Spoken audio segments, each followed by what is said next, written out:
Hey guys, we're going to talk about what the world is again. Someone's going to get horny after this video. I'll tell you that much right now.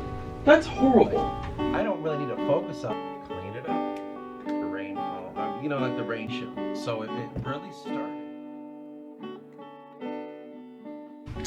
Here we are once again, motherfuckers. Here we are once again. What are we talking about? Well, we're going to talk about the world. I don't think it's been instilled enough. And let's see how deep we can go with the mindset of all of this. Let us find out. Okay. So, what is the world that the book takes place in? I've made this before, but we're going to do it again. Here's how it works.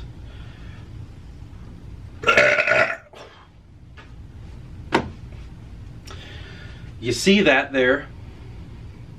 Can you? Yeah, you can see that, you bitch. Inside of here,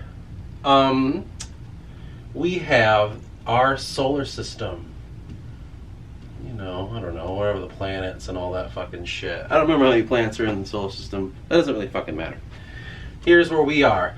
Remember how we're inside the giant Milky Way galaxy, and there's like a bunch of little galaxies all over the place, and it's just this big fucking place, and this is a universe.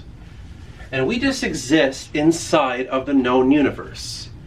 Everything that you know, everything that you've ever heard or mankind has ever learned is in this place. And this place is called the known universe. Okay? But this ain't like Star Wars. This ain't a galaxy far, far away. It's like, here we are, and Star Wars takes place way over here. That's like 50 million light years. No, it's...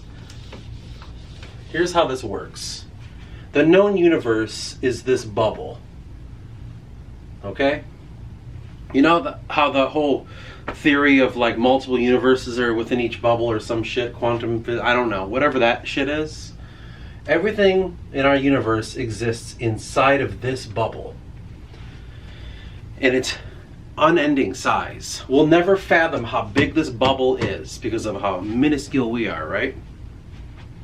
Well, outside of this universe, and here's where it starts to turn into my book.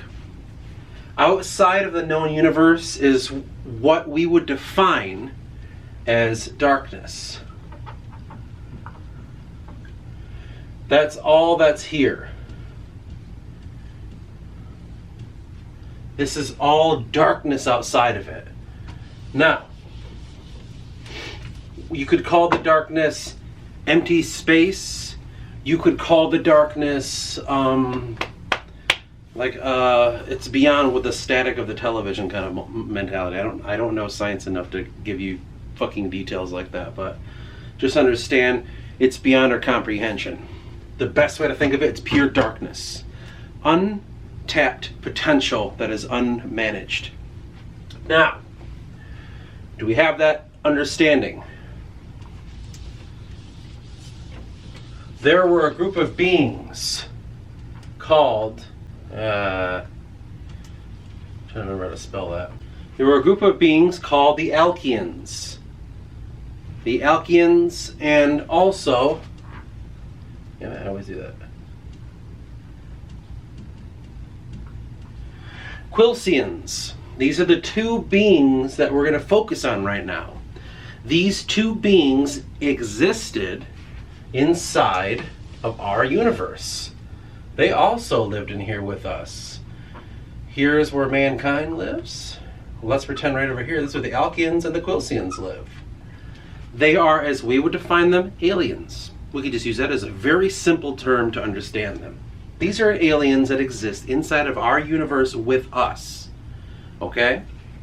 Well, they are travelers of both time and space. Looks like a swastika. They are travelers. They can travel throughout the universe. They have some sort of power. Now, these beings travel at the behest of what I call the observers. I talked about it before. The observers are the ones that imagine it any way you like. They could be businessmen sitting in a room deciding the fate of people. Could be fucking interdimensional gods. They could be an AI. Doesn't matter yet. I like the idea of your imagination taking that and going with it. Anyway, these observers tasked these Quilcians and these Alicans. What did I call them? I already forgot. He tasked them to explore space. They're looking for something. These observers are. With their unlimited resources, the Quilcians and Alkians discovered something very interesting. Now, mind you, this will be a set of short stories that I've already been working on. So, now, actually, it's gonna be cool. It's gonna be so weird that people are gonna be like, "Whoa, wait a minute, sci-fi over here, and now it's this." Yep. They discover something on a planet on the far reaches of the known universe. So do you know how, like in Star Wars, it's like, oh, there's if this is the universe here, there's the core, and then there's the mid rim, and then there's the outer rim. That's how they like map it out. So this would be the outer rim. No one goes in this section because this is unknown. I think it works something like that in Star Wars. That's kind of what they did. So this is the universe. And because I know Star Wars is a galaxy, but this is the universe. There's the universe that they've understood. There's the mid-rim universe, an outer understanding of universe. The farther out they go, they're starting to catch up with this unending expansion that's happening. You know, when we learned about the universe and they say, well, it's ever expanding and it's always moving, and the farther you get to where it's expanding to, the closer you get to creation, right? Well, they were able to kind of access that. And they find this weird, oops, it wouldn't have been here, it would have been nowhere. In what was accidentally the unmarked area, they discovered a planet. And on that planet, something happened that accelerated their understanding and was somehow able to burst them through the bubble. Burst them through the bubble that is the known universe, to which outside of it, they discovered darkness. What's going on there? Boom. Complete darkness. I know this is a whiteboard, but pretend it's darkness. Nothing. Nothingness. Floating adrift in this nothingness. Still able to communicate back, though, to the observers. To which the observers told them, this is it. Do our bidding here. This is the place. Do what we say for you to do. And they said, okay, what do we do? You need to harness this power. Harness everything there is to know about this unknown. Because if we understand it correctly, if the ancient prophecies are true, if the old sources are correct, in the nothingness, the blankness here outside of the universe, is untapped potential of creation. You could think it and it'll come true, come to fruition. This is going to be considered a realm. The Quilcians and Alicans would term this the realm of God, the realm of creation, the place in which all can come true. Now, in time, they would discover things that can be and things that cannot be. But they explored this place, and they've discovered something rather interesting in their exploration of this empty, vast place that exists outside the universe. They discovered some form, what can only be termed as life. Something akin to what we would see as microscopic life. Something so small and minuscule it could go unnoticed, if not searching for it. And these weird little guys, these weird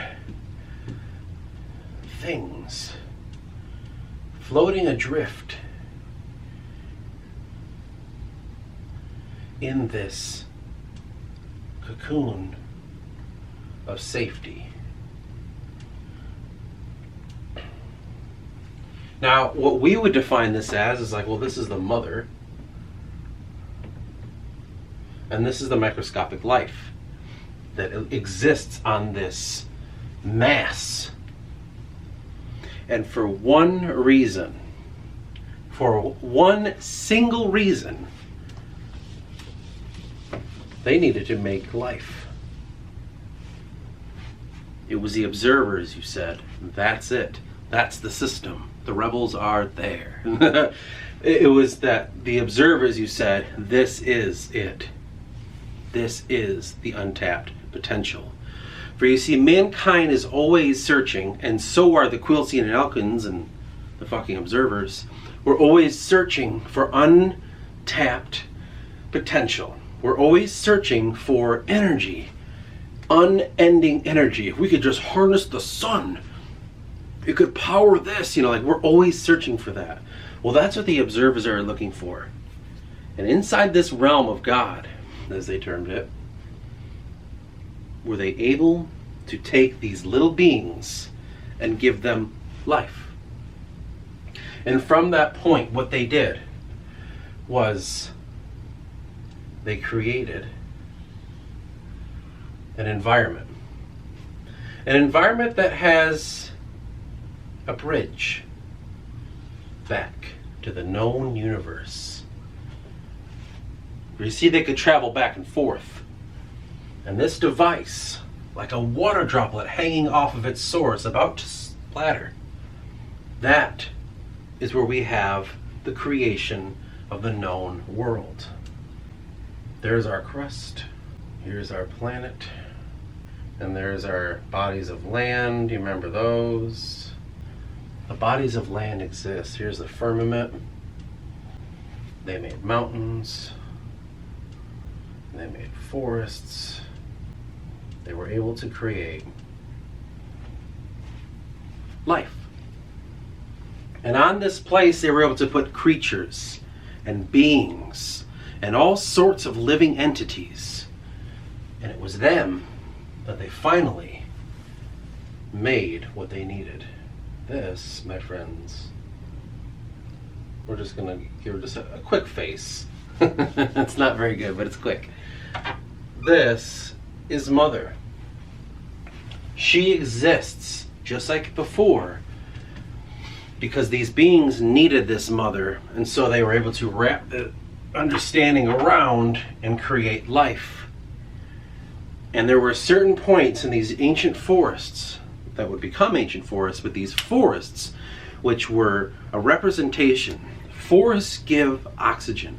Oxygen creates life. Those portals of oxygen makeshift kind of like lungs, I guess. I don't know. The lungs of the world are the places where the Anaku fell to. You drop a bunch of creatures into a world, and they find a place they feel safe. That was the ancient forests, to which Anaku, again, like elves, find the forests to be holy, because they are the close point to Mother. That is where she breathes. That is where she communicates to them. They didn't really realize what they were getting into, these Quilcians and Elkins. They didn't realize the kind of shenanigans that were beginning to happen. Why did they create life for the Anaku? So the Anaku were a faceless, weird entity floating adrift, like an amoeba, in the darkness. They gave life. They made them into these beings. We're gonna do that. We're not gonna give them a fucking full body. I'm gonna give them rockin' tits, like, come on. They made them from nothings into beings. What happened was they created these lifeless husks. These husks that were made out of the same sort of material that the world outside is created with. I think it's people in the South that call them wooden men because they resemble trees. They don't resemble like human flesh, like you or I. They more resemble, if there's a flesh, it's kind of like bug-like. It looks like a beetle, right? Just chitinous in a sense, and the way that the light glimmers off of those weird colors. Or they'll have a shimmer to them. They have hair that sometimes can resemble that of a, what the hell is called? A dragonfly. They have skin that could resemble moss that grows aside of a tree, if not bark in its well. These beings went from this to that. They gave them life. They put them here. They changed nothing but merely the understanding that the Alkeans and Quilcians would have about them, to which all they knew was mother. And these beings were given some sort of consciousness, because we're going to get to why. Why do the observers want any of this? Why do they need that? Well, I wish I could draw it, but I don't know how to draw that. Prayer will give power. So someone's sitting down and on their knees. Sorry, it'll be like this. Doing the prayer gives power to the observers. Now, they don't need to know about that. Why do they need power? We'll get to it. But they need power from these beings to charge something. Remember how I said, searching for untapped potential. Prayer and faith gives power. These beings began going by the title of Titans. Great ones. Ones that should be worshipped. In fact, they place their homes as astral bodies in the firmament. The many Titans. I believe there was 13 to 12 of them. And so these Anaka would pray to these. Because why wouldn't they? In their view, the celestial body and everything about it gives, right here, the sun. The sun is the thing to worship. The sun called Kramos. Kramos is the name of the sun, and it's always been. It was an Anaku name, but everybody calls it Kramos. That is the portal through. Kramos is the vessel that they worship. That vessel gets charged through the prayer. The more you believe in a being, the more power you give it. It's a play on the idea of once you're inside this other realm, once you're here, it's God realm. Anything can exist. If I start to believe something's happening in my life, much like propaganda, much like my own anxiety or anything like that, I give it power. They always tell you that, like, oh, don't give it power. Don't give any power. Don't give it hold over you. It's the same thing. You give power to these Titans. They need power, because then that can ignite them. So if we were to draw that,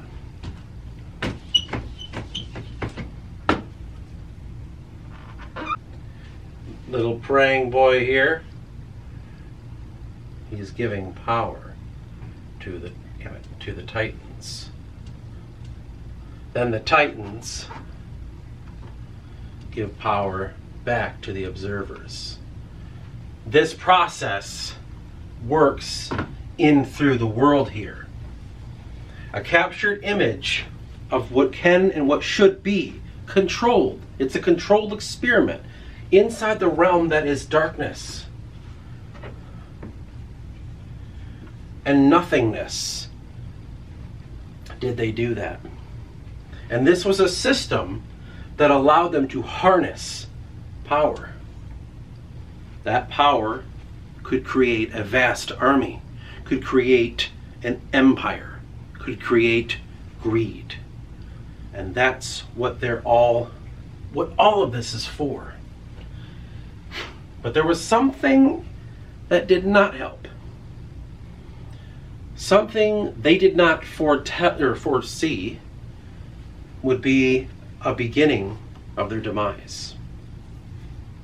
Something quiet. Something hidden inside of this darkness.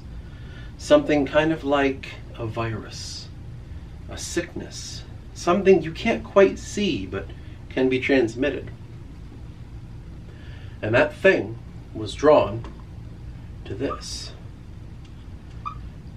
That right there, the strings that lead one world from the next, that Kramos, the greatest light in this darkness, it was attracted to it like a moth to the flame.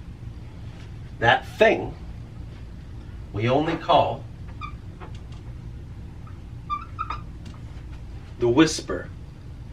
It also is called the Promise. What can you, in your real life equivalent, look at as? The devil. That would be a good one, I'd say.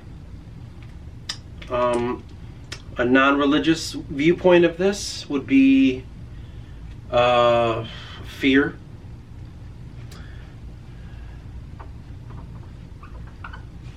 I would say that's a very good representation of what it is if you don't want to go biblical about it. It's a representation of fear. For you see, inside the darkness, inside this area, must exist two things. Do you remember my video where I talked about how time worked and how the realms work between dream and reality, the unmanifested, the manifested? You should check that out if you don't understand. Inside of this darkness are two things. Well, one was Mother, Gaia. The second one was death. Life, death. Two polar opposites that have to exist. But they represent so much more. So much more. If you look throughout all of philosophy. Chaos, order. Actually, it would be more like death is order, life is chaos. It's the duality.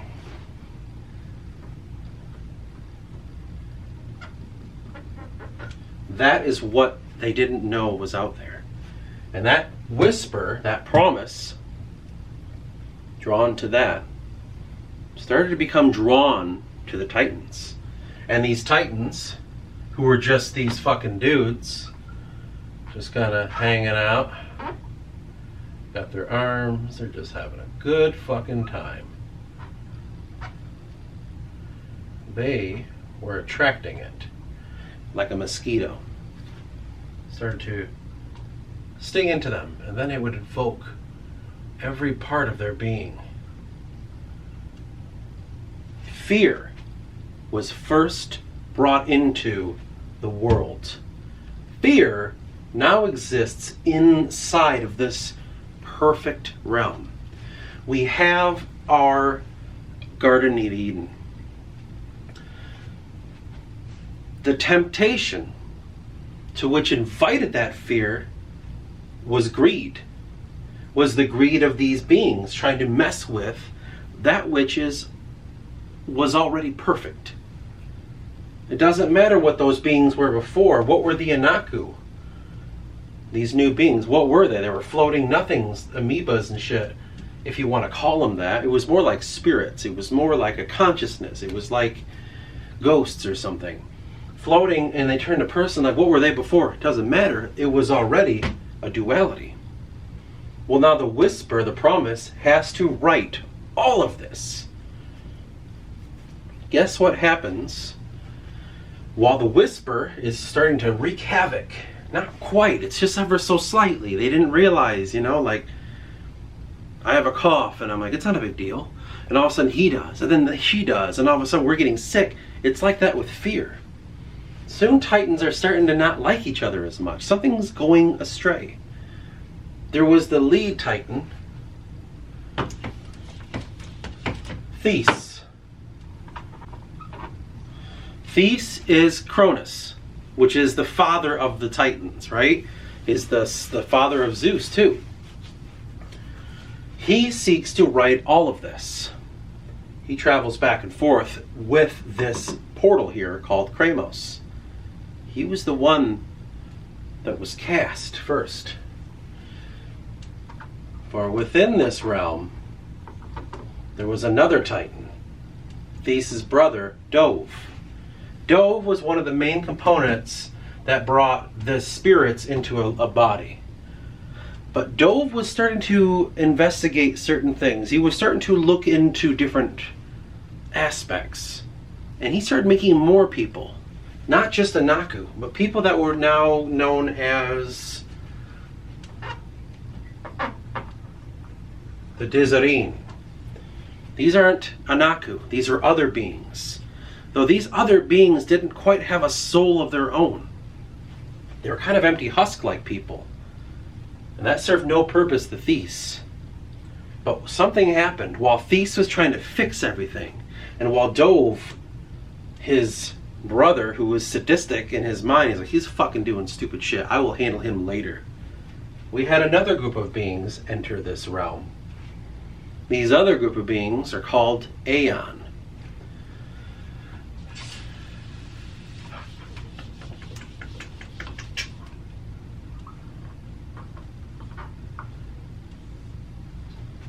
Aeon, beings of light, enter the realm. This is another duality created. Titans, order. Aeon, chaos. Shit happened. I imagine fights, I imagine land seizure, I imagine all sorts of shenanigans, which I can get to, but that's story stuff. We'll get to that at some point. Suffice to say, Titans and Aeons didn't quite get along. Conflicts would ensue. That's a real problem. And it was also very strange. Dove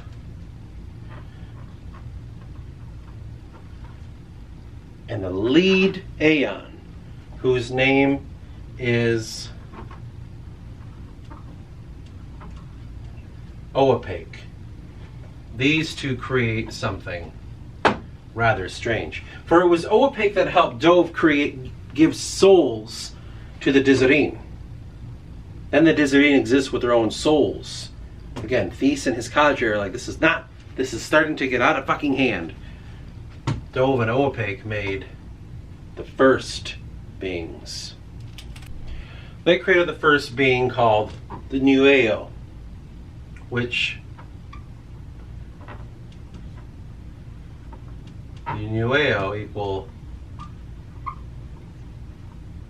bearded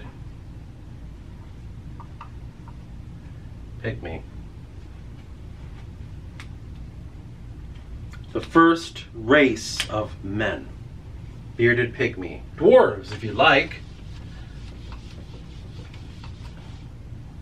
Dove and Oapake formed a bond.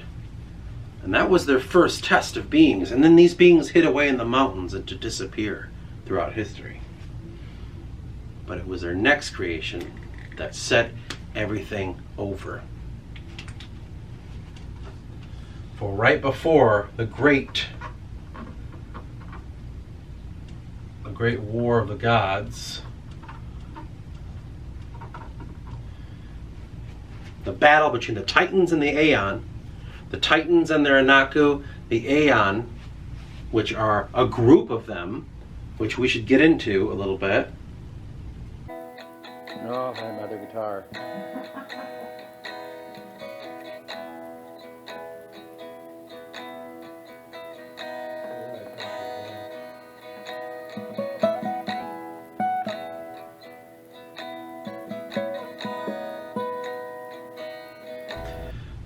These Aeon and these Titans fought on a field of battle for the dominion of this place here. Meanwhile, Dove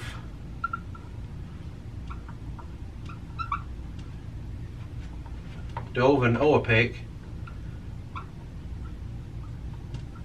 made mankind. Mankind is different than every other Aeonic race. So all the other Aeons, these other gods, much like the Titans, instead of a combined people, each Aeon made their own people. So you have, for instance, Volur creating the people of Sans, or the people that live in Dubois. You have Alaric The people that, or this woman, she made all of the Skior people. You have Scapier and Albiorix. Scapier made the Valandi people, sorry, not Valandi, the Valakmir people. Albiorix made the Albadan people. Separate living entities created by their own Aeon. Everyone has their own God here. There is not one omnipotent God. If there is, oh, I'm not going to go into that yet. The war happened, everything fell to chaos, and all fell to darkness, and everything became forgotten. Everything became forgotten, except for this world. I can't quite get into the stories of how it all came to be. You'll have to read the books to find that out. But now this world sits. And within this world, the dominion between Anaku and what we consider Aomen, which are people of each Aeonic race, battling for dominion of the world.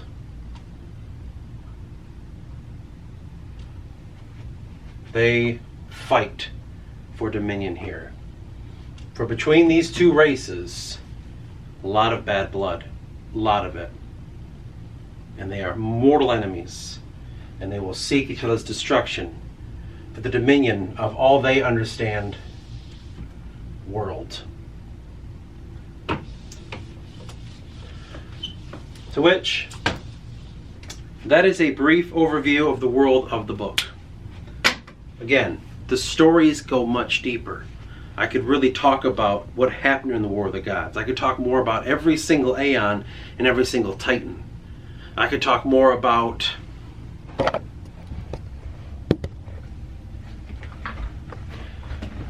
everything in greater detail.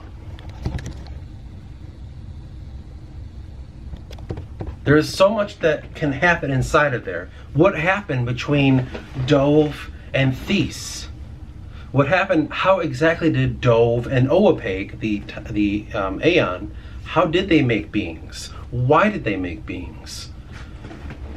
Those are stories that I will explore in the book. Why did this all happen? Who exactly are the observers?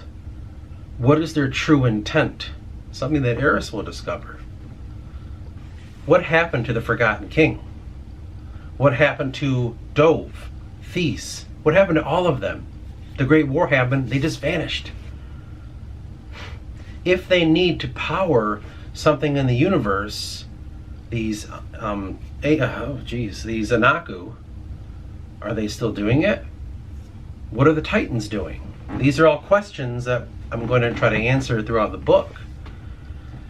But I wanted to give a brief overview of where everything sits and how it all works. I know the story of Eris will be an important one, but there's so much more going on than the story of Eris. The story of Fathia and Elastra and all them, like, it's bigger than that. It's bigger than the uniting of mankind. That's like piddly shit compared to what really matters.